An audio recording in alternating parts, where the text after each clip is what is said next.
everybody, I appreciate y'all joining in. This is kind of the beginning of what we hope to be many other successful chats that we do. We're excited to just have the opportunity to visit with people and share some information. The objective of our meeting today is really to just ensure that for each of our customers out there that that we've really got you in the best position with technology as we can possibly get. And more, that is the role we hope to play in your business, is just make sure that we're doing what's best for your business.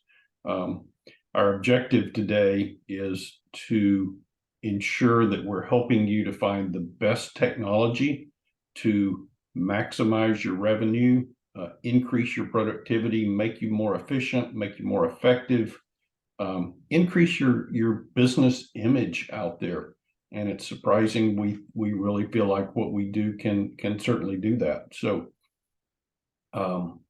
So just follow along with us here. We're going to open it up for some questions after a little bit, but this is just going to be kind of a talk session. So Mac and Spencer, subject today is going to be something called contact center as a service. We'll go into a little bit in a few minutes as to kind of what that actually is, but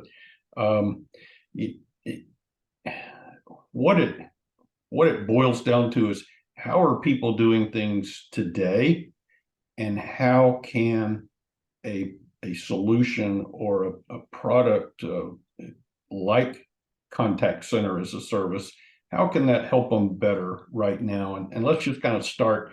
We can kind of talk back and forth here, but let's talk about how people do things today, how people communicate today. And let me kind of paint a picture. Previously, until recent years, it was either the telephone or email or in person is the way you were communicating with your customers. Today, the lines are getting blurred and expanded. So now you've got people wanting to do chat or texting with you. You want to do maybe social media. Could be a number of different channels other than voice, email, that type of thing. And as you start to bring in all these other communication channels, if you will, just think about how people are doing that today, right? You've got a cell phone that you're doing Facebook and Twitter on. Maybe you're texting on your cell phone. Maybe you've got email, but everybody's got a separate email account at your office. So your email and somebody else's email with that same customer or client or patient, it's all disjointed. It's kind of all over the place. And when a customer calls in to talk to someone, nobody has the most recent, most current information. So you may not even be talking on the same talk track that they might have been talking with someone in your office a week ago or yesterday or earlier this morning. I mean, we get that all the time is, hey, I called in earlier this morning. Okay, I don't have a record of that, right? So I can't continue that conversation. So Mac, Spencer, what you guys tell me, what does that picture look like from your vantage point? I'll jump in, Spence, and you can share your opinion. It can go from day to day. It could go from minute to minute. I can't tell you how many times I've been on a call, whether it's a healthcare provider or it's American Airlines. They're actually a good example, and I can get to them in a second, but you have to repeat the same information over and over again. If it's a healthcare place, what's your legal name? Because I go by a different, name than what my legal name is. What's your social security? What's your date of birth? All that fun stuff. And to get bounced around between multiple departments, you have to give that out so many different times. And then they have to look you up. And so that extends the time that you're on the call. And it doesn't make for a great user experience. Right. I agree. Spencer, a lot of the same, and just to get, like you said, to get bounced around. And then I know, for instance, I have some older kids. When they call in somewhere, they don't want to be they don't necessarily want to talk to a person like that anymore. They want to use the new forms of media like texting and emailing. So to be able to text or get on a chat and find information out, that works just as well for them. And so that is now something that companies are looking to implement, be able to implement. And actually kind of you brought up a good subject there as to the difference in some of the age groups or generations, if you will, as to how they want to communicate. And I think we've talked about that with trust. We're still doing things by email, telephone call, face-to-face meeting. We've added text communication, right? But we haven't added social media. We haven't.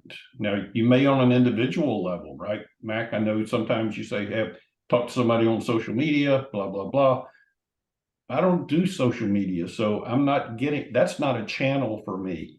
But if it's not a channel that businesses, organizations are currently doing, it is something they should start looking at, because it is, as Spencer said, it is a preferred method. My daughter does not want to talk to somebody on the telephone. She doesn't even talk to her friend. I'll say, did you talk to so-and-so? No. Well, yeah. She'll say yes. I said, no, did you talk to her? So we're texting. Well, to me, to my generation, talking is what we're doing right now. Right. So, it does get into a generational gap. So as people start to talk about these things, they need to think about all those other channels of communication that customers may want to have with them. Absolutely. And one of the interesting things, you talk about social media. One of the huge things is just your digital footprint, your online presence. Even now, with the way that Google Analytics is working, if you are a business that's trying to differentiate yourself from a competitor, you focus on SEO. That's a great strategy, search engine optimization. And one of the key things that Google is going to want to do to feed you to people in a higher rank is if you have some of these technologies. That one of the easiest ones baked into their tool is the ability to message businesses in a Google search. I was working on our profile the other day, and it had that in there. And it's just one of those things. If you have that enabled, if you have that feature, they're going to feed you higher in the rankings. But the problem is, sure, you turn it on, that information doesn't go anywhere. It's a closed ecosystem. Yep. Implementing some of these strategies can bring all those forms of communications together.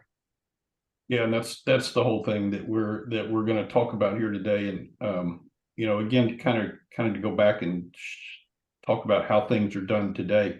Like I said, one option is to continue to do nothing. One option is to continue to have all this disjointed information that nobody in your organization can see but you, or it's not shared. But the image that may project to your customer is, y'all don't know what's going on. Right? I just talked to somebody yesterday. It's so frustrating to make that same call again. So, and have to answer all those same questions and so forth. So it's a way to help businesses increase the communication, increase the number of channels that they have of communication. But you've also got to figure out how do we manage that? How do we deal with it on a daily basis? So, and what many are saying is, it's just not acceptable anymore to be that way and to be so limited in our communications.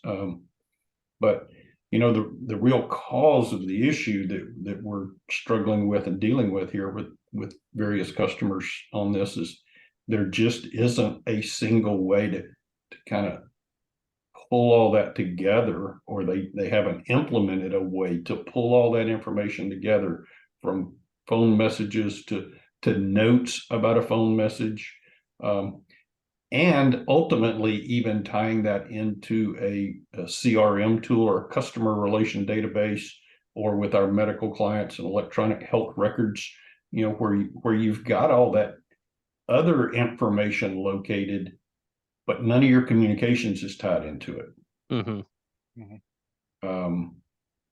So, that kind of leaves us with, all right, where can we do that? How do we do that? Why would we do that? Right? That's always a big question. Why would we put forth the effort to do that? And I think we can, even in our small operation that we have, how great it would be to be able to see all that in one place. Absolutely.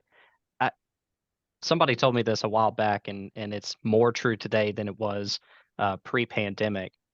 But he told me information is the new oil, and that's vital.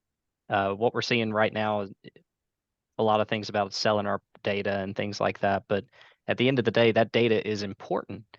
If you start to compile all that information into a database like what you're talking about, just from a marketing perspective, that opens up so many more possibilities for your clients that you can cross-sell to them.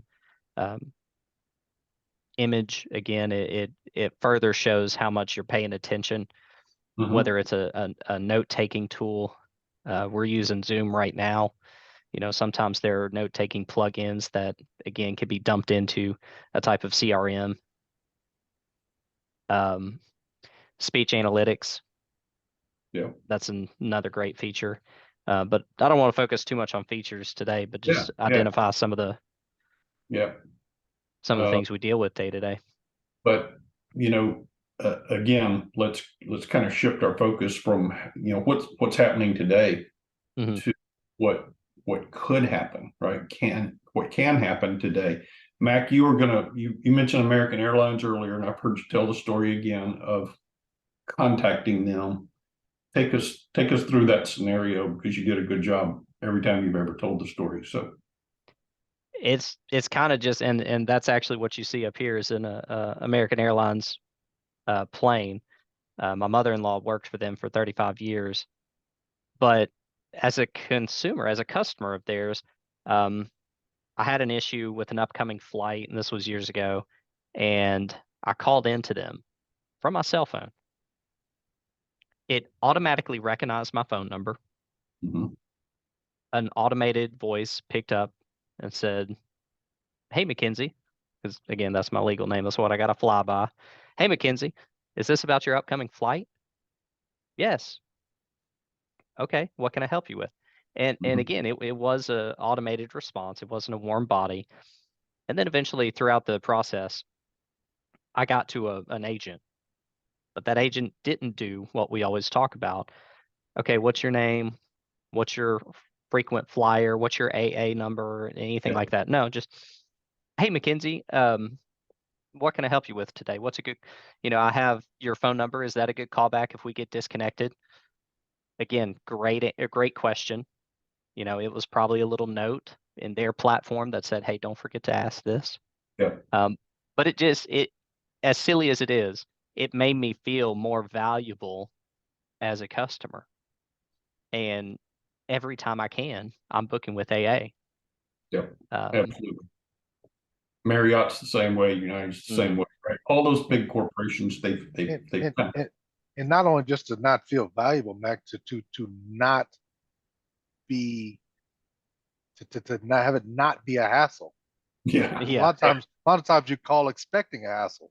Yes. To not get it is value enough. Oh yeah. And it does it. It makes you. It creates loyalty, right? It projects an image that they care about their customers.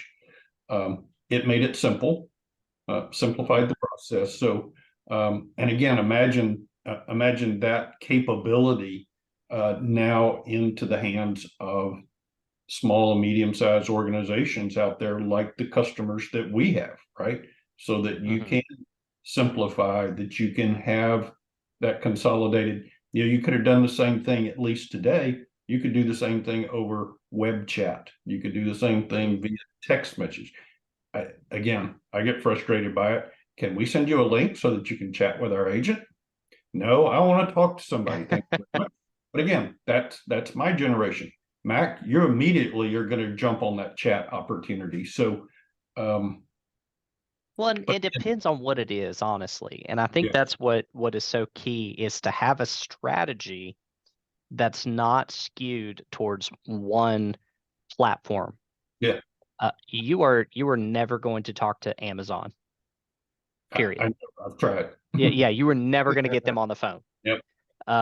You were always going to chat with them Mhm. because they are solely focused on that form of communication.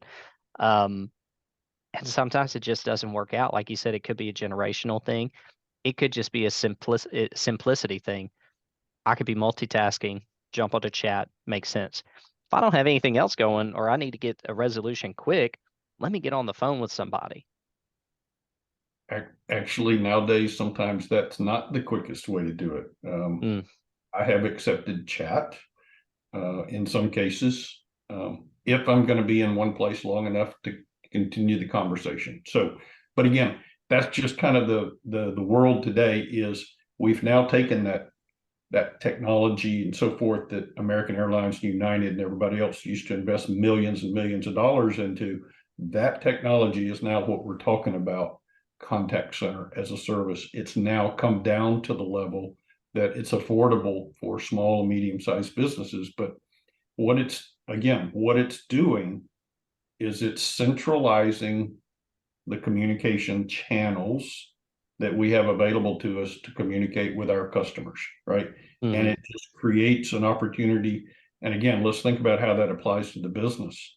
It makes you more productive. It increases your image, as we've talked about. The fact that, yeah, we have all the latest information. We have the conversation from yesterday. We've got all that right at our fingertips. Wow.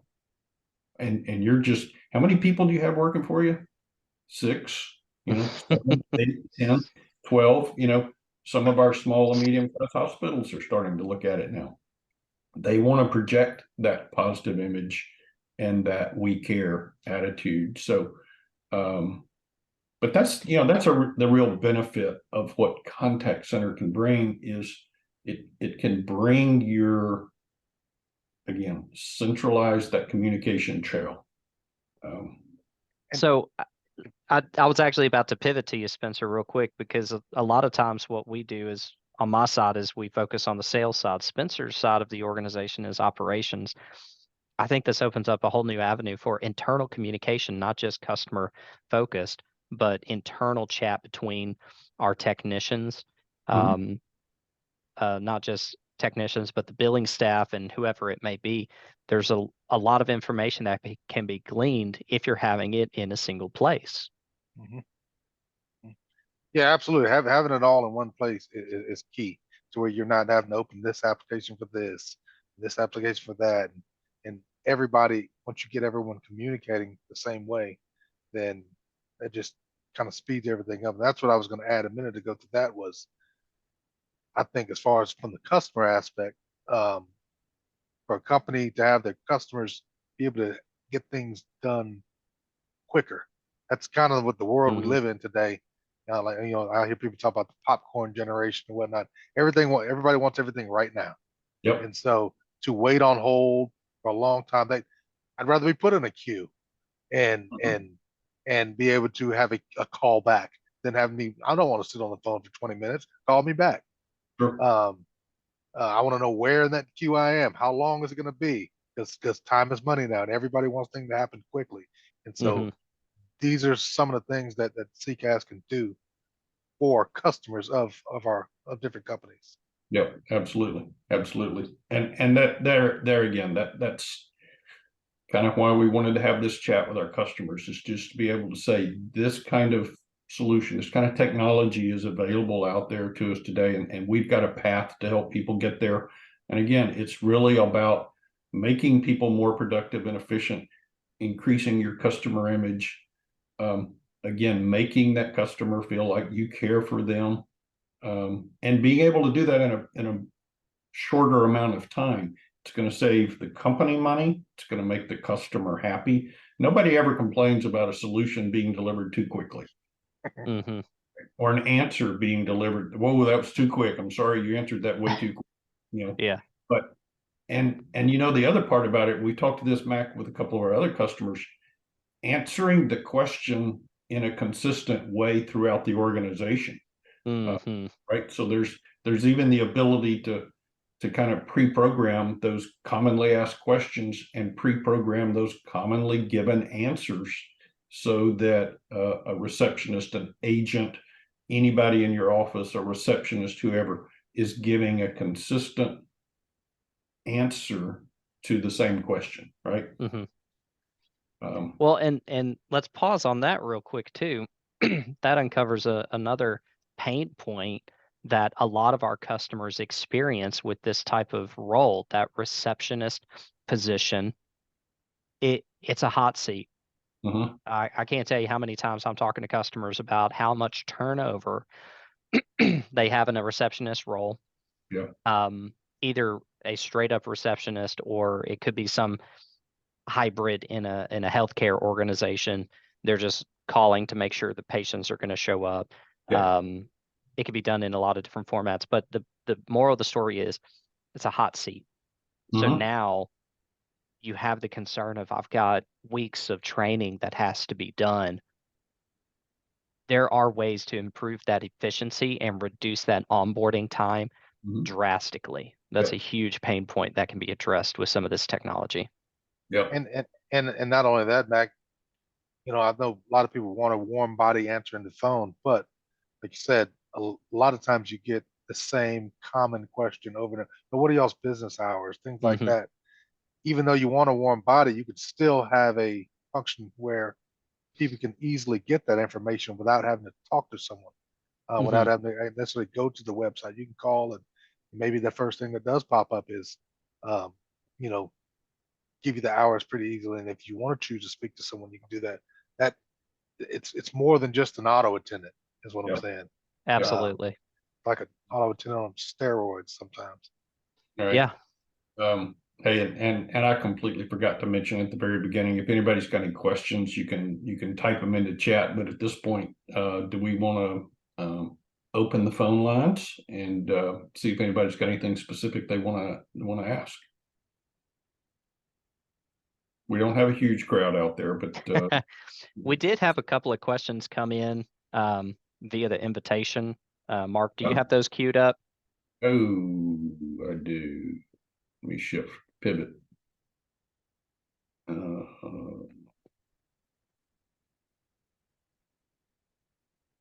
Let me see if we've already answered some of them. One of them had to do with compliance issues with some of the Mm, rules, things like HIPAA and PCI. yeah. Um, and basically to answer that question, yes, it can be made to be compliant with HIPAA and PCI rules.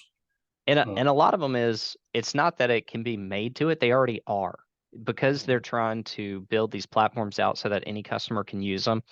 Um, PCI compliance, HIPAA compliance, um, not to get off in the weeds, but some of these tools will automatically stop recordings when it hears that information. So security and compliance is typically at the core of a lot of these solutions that we help our customers build out. Um, we had one that asked about price ranges. Um, Mac, you want to take that and Are you going to give me that hand grenade? Fair enough. It just like anything, if $1 you want to million. drive, yeah, yeah, 10-pound stack of 20s, as Spencer always says. yeah, Uh, yeah. if you want to drive a Ford Pinto, you can afford a Ford Pinto. If you want to drive a Mercedes, you drive a Mercedes. There's going to be prices for anybody at any level. There are add-on features.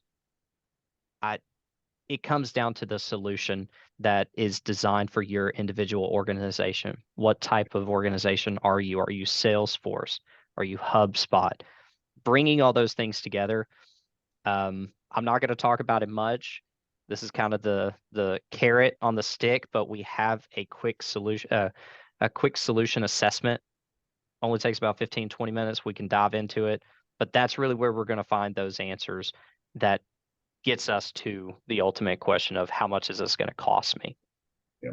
Okay. And because they're all the different offerings are similar, but they're all a little different. So one may offer these 3 out of the 5 features you're looking for. Another one may offer all 5 and a couple other things you don't need. So that's why the assessment is good, so that we can find the It, perfect fit for you. I won't even say it's good, it's vital. Like you Yeah. have to have that type of assessment. There's many more attributes to that. We're probably just going to have a whole call just about our quick assessment tools. We have multiple for multiple types of technology. It helps you it helps us help the customer not have to answer again. Similar to what we were talking about earlier. You don't have to answer the same question over and over again. We kind of gather the information one time, deliver that to the multiple partners that we have available in this space, and we get kind of a match, if you will. So it has a magical match program that tells us who's going to be best to satisfy those needs. So, well, and I want to circle back real quick just on the pricing conversation. It does become a bigger conversation because you're not just talking about how much is this going to cost me monthly? How much is this going to cost me versus how much am I going to possibly be able to replace? I'll use the example again of onboarding. One of the solutions we're implementing right now, the key pain point for that customer was the hot seat that his staff were in. Once we reduce his time for training, and in addition, reduce the customer's time on the phone, we're now building value in that department with not having to have as many people and also reducing the amount of time for someone to operate on their own and not have to have a sidecar. Well, it also makes it it reduces turnover in that matter, right? If you're working in an organization where things are just not crazy all the time, you may actually retain those employees longer, so the turnover won't be as great. So again, let's kind of wrap up here because we're coming down to the hour. And this was one of the questions that came in ahead of time. What's the value to the organization of implementing something like this? And we kind of touched on it, but just to make sure we kind of summarize it. So it goes back to what we are trying to do for our customers every day. And we are looking to help them find the best solutions, ensure that we've got them in the best spot to succeed. And we do that by helping them increase their productivity, increase their efficiency, increase the image they have to their customer, increase their revenue, lower expenses, and just make sure that they're in a good place to move forward, right? We want to offer that up in technology solutions that help do that. So it's a and to add to that, to have this as a service like this, it also makes it scalable, so it grows as you grow. So yeah, absolutely. All right, very good. Boy, we're right on the money here at 30 minutes. We wanted to keep it to that. If anybody has any questions, any follow-up, please shoot me an email or a text. You can do that to the same